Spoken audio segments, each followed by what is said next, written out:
샬롬 10월 7일 금요일 하나님 나라를 시작하는 말씀 묵상 시간입니다.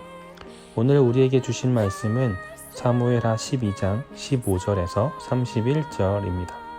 젊은 삼누리 삼순 박병희 신예희 집사님과 듬직하고 착한 틴지의 승겸이가 말씀 봉독해 주시겠습니다.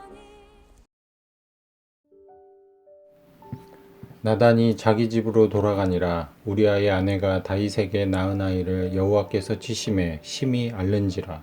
다윗이 그 아이를 위하여 하나님께 간구하되 다윗이 금식하고 안에 들어가서 밤새도록 땅에 엎드렸으니 그 집의 늙은 자들이 그 곁에 서서 다윗을 땅에서 일으키려 하되 왕이 듣지 아니하고 그들과 더불어 먹지도 아니하더라. 이래 만에 그 아이가 죽으니라. 그러나 다윗의 신하들이 아이가 죽은 것을 왕에게 아뢰기를 두려워하니 이는 그들이 말하기를 아이가 살았을 때 우리가 그에게 말하여도 왕이 그 말을 듣지 아니하셨나니 어떻게 그 아이가 죽은 것을 그에게 아뢰 수 있으랴. 왕이 상심하시리로다 함이라. 다윗이 그의 신하들이 서로 수군거리는 것을 보고 그 아이가 죽은 줄을 다윗이 깨닫고 그의 신하들에게 묻되 아이가 죽었느냐 하니 대답하되 죽었나이다 하는지라. 다윗이 땅에서 일어나 몸을 씻고 기름을 바르고 여호와의 전에 들어가서 경배하고 왕궁으로 돌아와 명령하여 음식을 그 앞에 차리게 하고 먹은지라.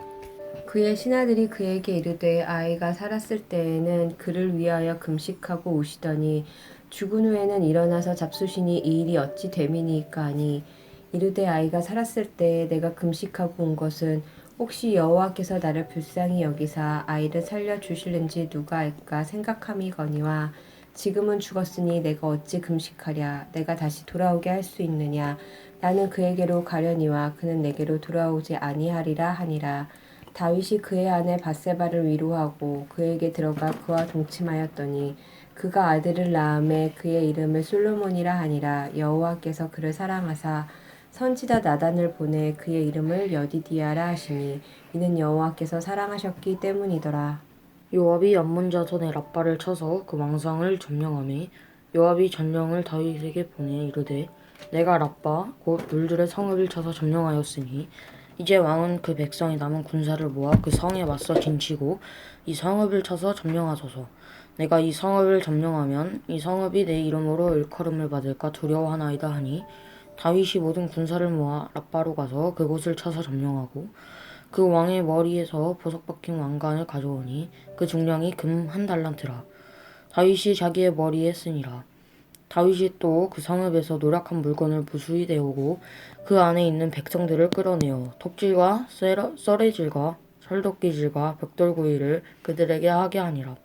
암몬 자손의 모든 성읍을 이같이 하고 다윗과 모든 백성이 예루살렘으로 돌아가니라. 아멘.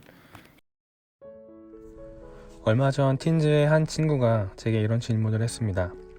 목사님, 제가 원하는 걸 하나님께 구하고 싶은데 그게 하나님 뜻과 다르면 어떡하죠? 질문의 답이 무엇인지를 논하기 전에 이런 고민을 하는 자체가 참 너무 예뻤습니다. 신앙에는 분명 연륜과 성숙이 필요하지만 동시에 어린아이와 같은 순수함을 지키는 것도 중요합니다. 자신이 원하는 것과 하나님의 뜻 사이에서 고민하는 이러한 순수한 신앙, 우리 아이들의 이런 모습이 참 너무 예쁩니다. 아마 하나님도 분명 그렇게 보실 거라 생각합니다. 실은 그래서 저는 이미 그 아이가 답을 찾고 있다 생각합니다. 하나님의 뜻과 자신의 원하는 것 사이에서 고민하는 이런 모습 자체가 하나님이 기뻐하시는 모습이기 때문입니다. 그럼에도 굳이 어떤 행동과 공식으로 답을 찾자면 오늘의 본문이 그 답이 될 거라 생각합니다. 다윗은 나단 선지자를 통해 자신이 하나님께 범죄한 사실을 깨닫게 되었습니다. 그리고 그 결과 자신과 밧세바 사이에서 태어난 아이를 하나님께서 치셨습니다. 그러자 16절에 보면 다윗은 그 아이를 위하여 하나님께 간구하되 다윗이 금식하고 안에 들어가 밤새도록 땅에 엎드렸다 라고 기록되어 있습니다. 다윗은 그 하나님의 뜻을 돌이켜 자신의 아이를 살려달라 간절히 기도했습니다. 그럼에도 하나님은 뜻을 돌이키지 않으셨고 7일째 되던 날 그 아이는 죽게 되었습니다. 신하들은 이 사실을 다윗에게 어떻게 알릴까 노심초사했습니다. 아이가 아직 살아있을 때도 그렇게 식음을 전폐하며 기도했는데 아이가 죽었다는 사실을 알면 더 큰 시리에 빠지진 않을까 하는 우려 때문이었습니다. 그런데 다윗의 반응은 그들의 우려와는 달랐습니다. 아이가 죽었다는 소식을 듣자 다윗은 자리에서 일어나 목욕을 한 뒤 기름을 바르고 의복을 갈아입은 다음 음식을 먹었습니다. 이 사건을 통해 우리가 깨달을 수 있는 신앙의 원리는 크게 두 가지가 있습니다. 첫 번째는 다윗은 자신이 원하는 것을 하나님께 솔직하게 구했습니다. 다윗의 아이를 하나님께서 찌신 것은 순전히 다윗이 하나님 앞에 범죄한 까닭이었습니다. 자신의 잘못으로 인한 죄의 결과지만 다윗은 이를 거둬달라, 용서해달라 기도했습니다. 단순히 자신의 원하는 것을 구하는 것을 넘어서 자신의 죄의 대가로 치르는 것까지도 그는 하나님께 자비를 구했습니다. 어찌 보면 염치 없는 행동임에도 다윗은 그렇게 했습니다. 우리가 원하는 것을 하나님께 구하는 것은 지극히 정상적인 행위입니다. 우리의 아버지 하나님께 자녀된 우리가 우리의 원하는 것을 구하는 것은 너무나 당연한 것입니다. 두 번째는 하나님의 결정을 온전히 받아들이는 믿음입니다. 하나님께서는 다윗의 기도를 들어주시지 않았습니다. 그러자 다윗은 하나님의 결정에 깨끗이 승복했습니다. 20절에 보면 다윗이 아이의 죽음 이후의 행동에 대해 묘사합니다. 거기에 특징적인 것이 여호와의 전에 들어가서 경배하고 란 표현입니다. 다윗은 자신의 기도가 응답되지 않았음에도 가장 고통스럽고 절망스러운 결과가 주어졌음에도 하나님께 경배했습니다. 어떠한 문제 앞에서 우리에게 필요한 믿음의 태도는 두 가지입니다. 첫 번째는 그 어떤 문제든 솔직히 나의 원하는 바를 구하는 것입니다. 그 문제가 무엇이든 하나님께서는 해결해 주실 수 있는 능력의 하나님이십니다. 또한 하나님은 나의 고통을 외면치 않으시는 아버지이십니다. 이것을 믿고 하나님께 내가 원하는 바를 솔직히 구하는 것이 우리가 가져야 하는 신앙의 바른 태도입니다. 두 번째는 결과 앞에서도 앞선 두 가지의 믿음을 잃지 않는 것입니다.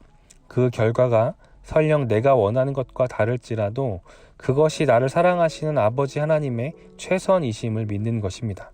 실제로 다윗도 그러했습니다.